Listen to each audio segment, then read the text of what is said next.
శ్రీమాత్రే నమ. జయ గురు దత్తాత్రేయ నమ.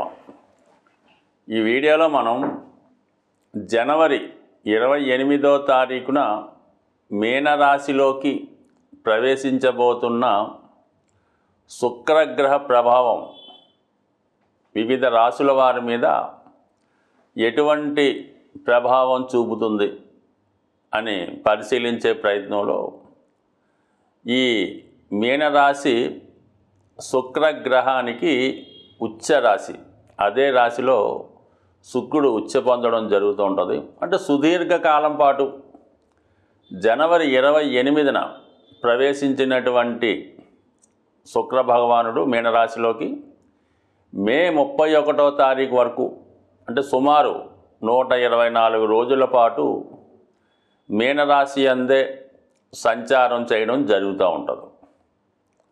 అలాగే ఇదే రాశిలో మార్చి 2వ తారీఖు నుంచి ఏప్రిల్ 13 మధ్యలో ఇక 43 రోజుల పాటు, అంటే మార్చి 2 నుంచి ఏప్రిల్ 13 మధ్యలో శుక్రగ్రహం వక్రించడం జరుగుతూ ఉంటుంది. అంటే సాధారణంగా అతి తక్కువగా శుక్రగ్రహం సుమారుగా 18 నెలలకి 2 సంవత్సరాలకి ఒకసారి వక్రించడం జరుగుతూ ఉంటుంది. అందుకనే మన జాతకాల పరిశీలనలో రేరుగా శుక్రగ్రహం వక్రగమనం కనబడుతూ ఉంటుంది. అది ఒక ఎవరి జన్మజాతకంలో అయినా శుక్రుడు వక్రించి ఉంటే కొన్ని ప్రత్యేకమైనటువంటి పరిస్థితులు వారి జీవితంలో జరగడం జరుగుతూ ఉంటుంది. ముఖ్యంగా వివాహం, ప్రేమ, సంతానం ఈ విషయాల్లో కొన్ని ముఖ్యమైనటువంటి సంఘటనలు జరిగే సూచనలు ఉన్నాయి. ఈ విధంగా ఇదే రాశిలో 43 రోజుల పాటు వక్రించి ఉండడం అనేది చాలా బలవంతుడు అవుతాడు అన్నమాట. అసలే మీనరాశి శుక్రగ్రహానికి ఉచ్చరాశి, దానితో వక్రగమనం అంటే శుభగ్రహాలు వక్రగమనం పొందినప్పుడు అత్యంత బలవంతులై ఉండడం జరుగుతూ ఉంటుంది. ఇక జనవరి 28వ తారీఖున మీనరాశిలోకి ప్రవేశించినటువంటి శుక్రగ్రహ ప్రభావం మీనరాశి వారికి మిగతా రాశులతో పోల్చుకున్నప్పుడు ఒక గొప్ప అదృష్టాన్ని, అదే రాశిలో మరి శుక్రుడు ఉచ్చస్థితి పొందుతూ మాలవ్య మహాపురుష యోగం అనే పంచమహాపురుష యోగాల్లో అత్యున్నతమైన యోగం మాట ఇది. అంటే లగ్నంలోనే శుక్రుడు ఉన్నప్పుడు ఎలా ఉంటుందంటే వాళ్ళు ఈ యోగం ఏర్పడటం అంటే స్వక్షేత్రంలో కానీ ఉచ్చలో కానీ శుక్రుడు ఉండగా అదే రాశి అయినప్పుడు, అదే లగ్నం అయినప్పుడు జాతకుడు చాలా ఆకర్షణ కలిగి ఉంటారన్నమాట. తనలో ఉన్నటువంటి ప్రత్యేకత వల్ల తనలో ఒక విధంటి అది గర్వమా అహంభావమా మొత్తం మీద తనను తాను చూసుకొని గొప్పగా ఫీల్ అవుతూ ఉంటాడనమాట. ఇది స్త్రీల విషయంలో అత్యున్నతంగా ఆకర్షణీయంగా ఉండడం జరుగుతూ ఉంటుంది. చాలామంది మహారాణులు, అంటే పూర్వకాలంలో ఉన్నటువంటి మహారాణులు, దేశాన్ని పరిపాలించినటువంటి వీరనారీమణులకి ఇటువంటి యోగం ఉండడం జరుగుతూ ఉంటుంది. అంటే శుక్రుడు ఎంత ప్రేమని పంచే గ్రహమో, ఎంత అనురాగాన్ని పంచే గ్రహమో అంత విపరీతమైనటువంటి క్షత్రియ లక్షణాలు కలిగి ఉన్నటువంటి గ్రహం. అంటే శుక్రుడు ఒక విధంగా లక్ష్మీ అమ్మవారి స్వరూపం అయినప్పుడు కూడా మరో విధంగా పరశురామ అవతారం, అంటే దశావతారాలు పరశురాముడు ఏ విధంగా అయితే మొత్తం ఒక జాతిని సమూలంగా సంహరించాడో, మరి ఎంత గొప్ప వీరుడో, మరి అంటే తను మొత్తం భూమండలాన్ని జయించడం జరిగింది. అనేక మంది రాజుల్ని, ఆఖరికి గర్భంలో ఉన్నటువంటి శిశువుల్ని కూడా విడిచిపెట్టకుండా వాళ్ళని కూడా సంహరించి అంత భయంకరంగా, అంత వీరోచితంగా మరి మొత్తం భూప్రపంచాన్ని తను స్వాధీనం చేసుకోవడం జరిగింది. అంటే మొత్తం ఈ భూమి అంతా కూడా మరి పరశురాముడిదే. అంటే అది శుక్రుని యొక్క అవతారం కాబట్టి అంత ధైర్యంగా, అంత వీరోచితంగా మరి పోరాడే ధైర్యాన్ని కూడా ఈ మీనరాశి వారికి శుక్రగ్రహ ప్రవేశంతో రావడం జరుగుతూ ఉంటుంది. అయితే ఇక్కడ వరకు అనుకూలంగా ఉన్నప్పటికీ కూడా అదే రాశిలో ఉన్నటువంటి రాహు ప్రభావం వల్ల ఏంటంటే ఇది ఎలాగైతే మరి శుక్రాచార్యుల వారు రాక్షసుల పక్షాన ఉంటూ వారి యొక్క అభ్యున్నతికి ప్రగతికి సహాయపడ్డాడో అలాగే ఈ మీనరాశి వారు అంటే ఇప్పుడు అటువంటి రాక్షసులు లేరు, కానీ ఒక ప్రవృత్తి అంటే వ్యక్తిగతంగా మానవుల్లో ఉన్నటువంటి 6 బలహీనతలు, అదే మదం, మాశ్చర్యం మొదలగు 6 ఈ మానవుల్లో ఉన్నటువంటి దుర్గణాలు.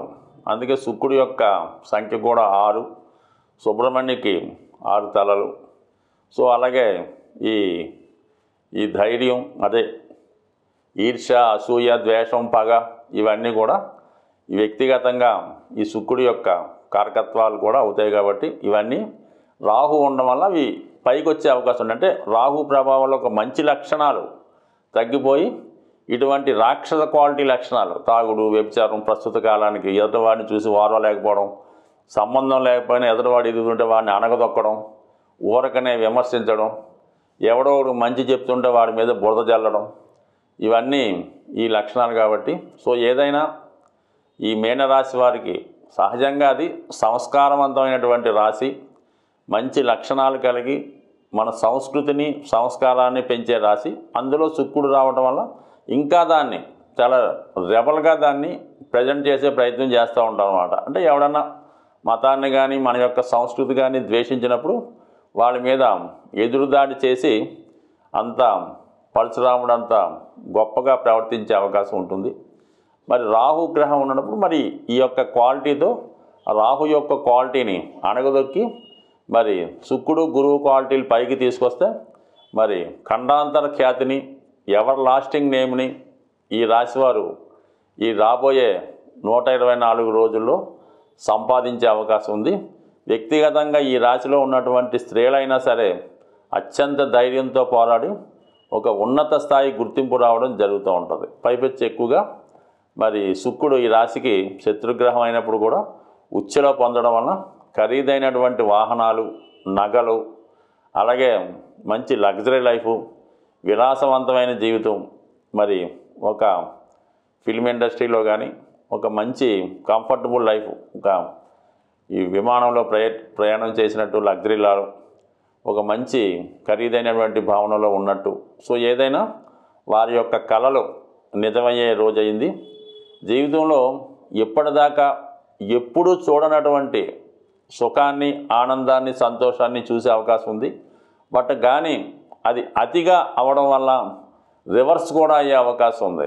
ఏదో ఒక వ్యసనం వల్ల పతనం అవ్వడం, అనుకోకుండా ఏదో ఒక బలహీనతలోనో, ఒక స్కామ్లోనో, ఏదో ఒక స్త్రీ యొక్క వ్యామోహంలో చిరుక్కొని మొత్తం నేమ్ అండ్ ఫేమ్ పోగొట్టుకోవడం, ఇవన్నీ కూడా జరిగే అవకాశాలు ఉన్నాయి రాహుగ్రహ ప్రభావం వల్ల. తప్పి కేవలం మీనరాశి వారు వారి యొక్క సంస్కారంతో శుక్రుడు ఇచ్చినటువంటి, అంటే ఒక విధంగా ఒక హంసలాగా ఎలాగైతే పాలు నీళ్లు విడగొడుతుందో ఆ విధంగా మంచి చెడుని విడగొట్టి రాహుని పక్కన పెట్టి కేవలం శుక్రుని అనుభవించడం, అంటే శుక్రుడి యొక్క క్వాలిటీస్ని ఎంజాయ్ చేస్తే మంచిది.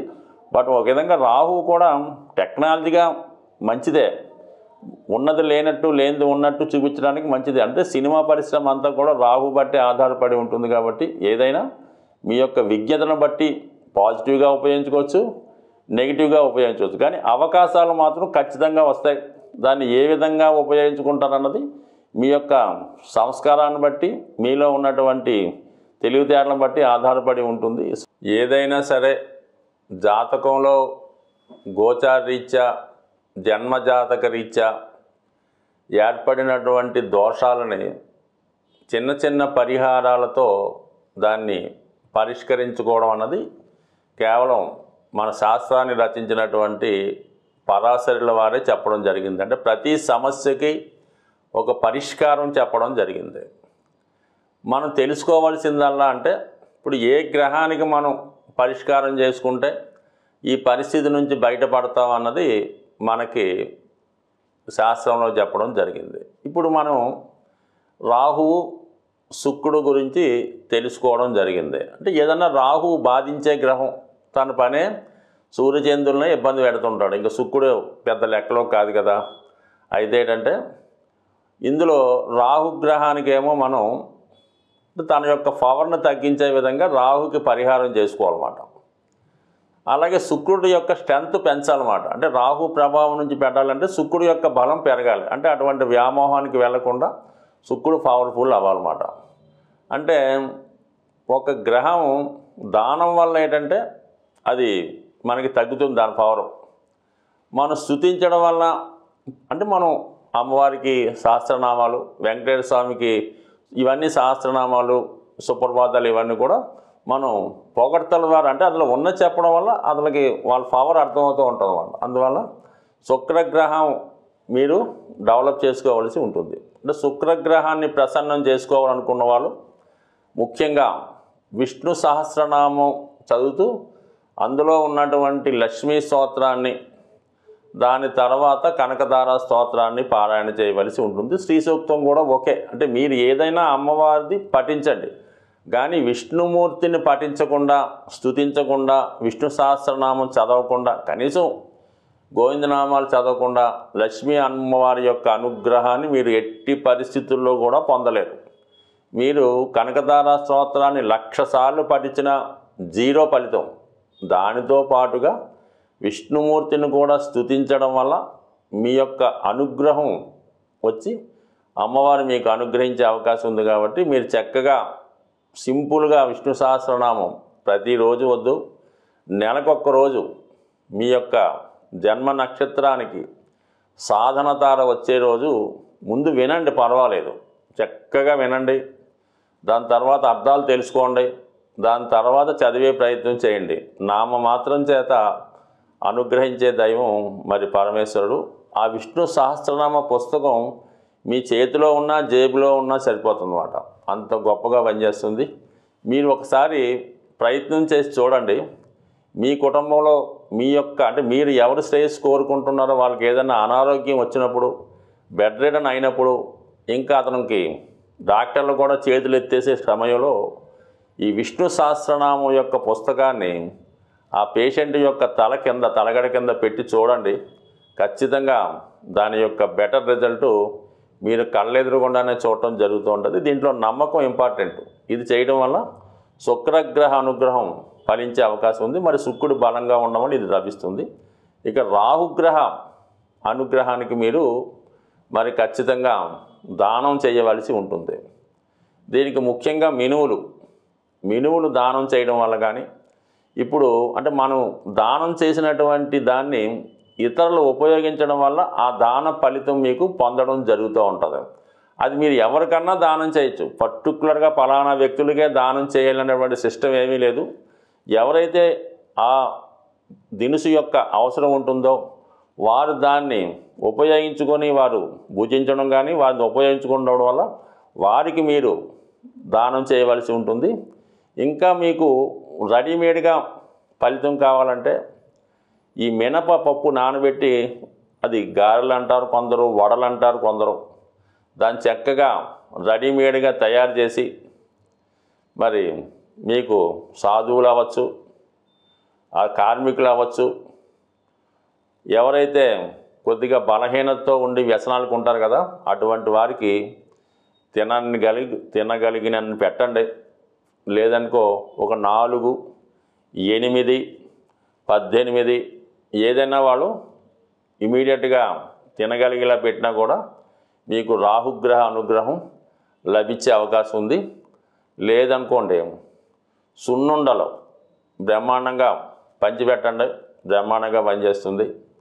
ఇంకా వీలైతే ఏదైనా అమ్మవారు కనకదుర్గ అమ్మవారి టెంపుల్లో ఏదైనా చండీ హోమం లాంటిది జరుగుతున్నప్పుడు అందులో పాల్గొనడం వల్ల మీకు రాహుగ్రహ దోషం నుంచి సంపూర్ణ పరిహారం దొరికే అవకాశం ఉన్నది. బట్ ఏదైనా మీ యొక్క నమ్మకాన్ని బట్టి చిన్నదైనా ఫలితం ఇవ్వడం జరుగుతుంది. నమ్మకం లేకుండా గుళ్ళో డబ్బులు కట్టేసామండి, అక్కడ అమౌంట్ పంపేసామండి, అంటే మాత్రం ఎట్టి పరిస్థితుల్లో కూడా ఫలితం వచ్చే అవకాశం లేదు. ఏదైనా నమ్మకం ఇంపార్టెంటు. స్వస్తి.